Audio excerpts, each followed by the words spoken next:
Hello everybody, I've tried to film this and not succeeding very well. And welcome back to my channel where I talk about random stuff because I have no life. Yes, I just decided to dress up because Halloween's coming up and I can't dress up at school. Okay, so I really wanted to talk about what happened at Comic World. It's not a really exciting story, to be honest. Nonetheless, it did bring up some interesting thoughts that day. So if you didn't know already, last week I went to Comic World and it was a lot of fun. I got a lot of shit and I definitely would want to go again. I went with Aki-sama and I also went with my friend from university. Both of them are Korean and are fairly fluent in Korean, though Aki-sama will say otherwise. But they're definitely a lot more fluent than I am in Korean. That's definitely one of the reasons why I decided to go to Comic World. At first I wasn't really sure I would go because I am not fluent in Korean whatsoever. The best I can say is 한국말 잘 못해요, as in I do not speak any Korean. To go was a really great experience because I got to see how an Asian con kind of functioned, at least the Korean side of it. If you want to know more about general things you should know as a foreigner, if you want to go to a Korean con, I definitely recommend going to my previous video. So on day one, Aki-sama and I decided to cosplay Fairy Tail, she being Dreva and I being Lucy. The outfit itself wasn't very skimpy. It was actually okay. During the event, I'm not sure if I didn't zip it up high enough or the zipper was coming undone, but a staff member stopped us while we were walking around and kindly mentioned that the zipper was being undone and helped me zip it back up, while also asking if I did have any shorts underneath my skirt. I'm not sure if it's important to the story for people to know that the staff member was a female, but she was female, so it wasn't like a creepy person trying to be like, oh, do you have shorts under there kind of moment. It was kind of just another female looking out for another female in that sense. Like, other than that, the cosplay itself was completely fine and we were on our merry way. After the first day, Aki invited me to go to her parents' restaurant and we were basically catching up on a bit and also kind of discussing the day's events, our experience and stuff like that. And we also decided to finally open up the little cute booklet that we got. What we found was actually there is a rules page. Well, there's stuff like don't run in the convention hall, don't have outside food, I believe. Here is don't stalk cosplayers, about something like that. And the last one is cosplay rules.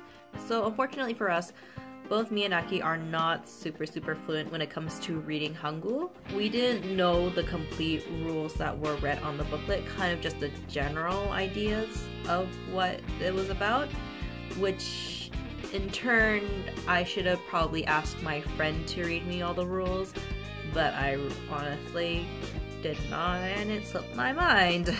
Fast forward to day 2 after we changed. So I had decided to cosplay Kotobukiya Freddy Krueger that day.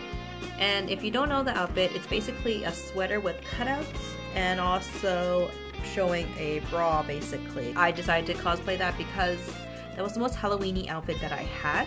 So that's why I brought it with me from Canada.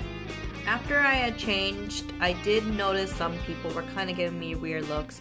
But me being the foreigner and not really reading the atmosphere in that sense, I thought everything was fine. It's just that maybe I'm just showing a bit more skin than everyone's used to. And I left the changing area thinking that everything was dandy and no one mentioned anything.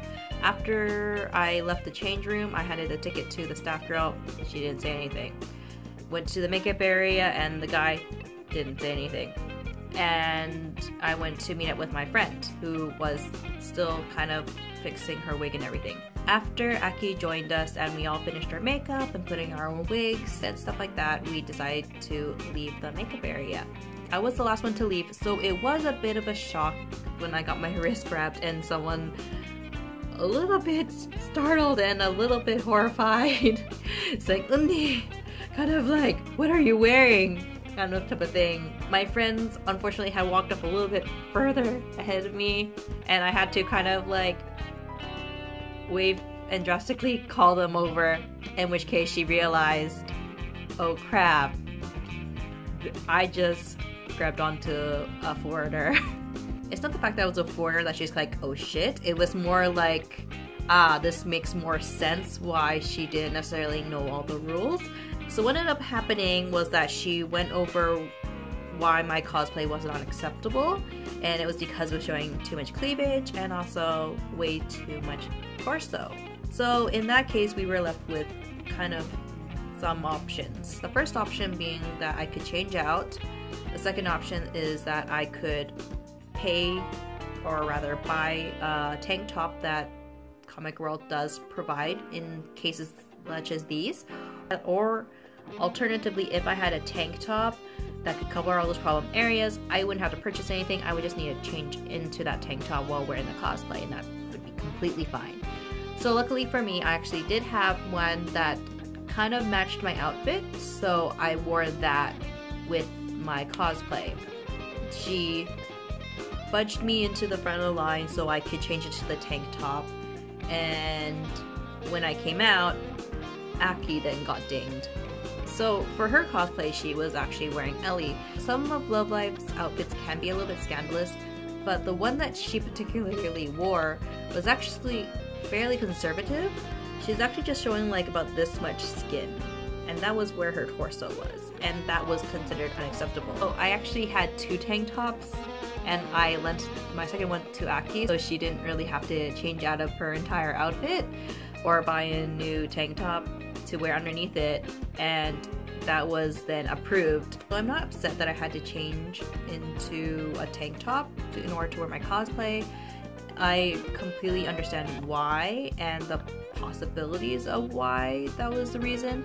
Generally speaking, I feel that the staff member did go a lot easier on me and my friends, only because it was very clear and obvious that I was a foreigner, and Aki was sort of like a half foreigner.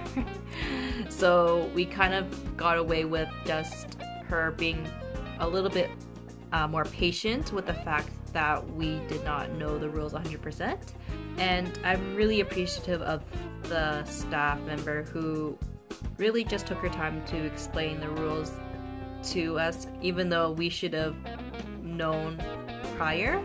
As a foreigner, I don't really expect anybody to conform to my needs and comfort. I didn't want to fight anybody on any rules or regulations, but it did bring up an interesting thought in my head about whether or not, if this were to happen in America or Canada, it would definitely be a very different situation.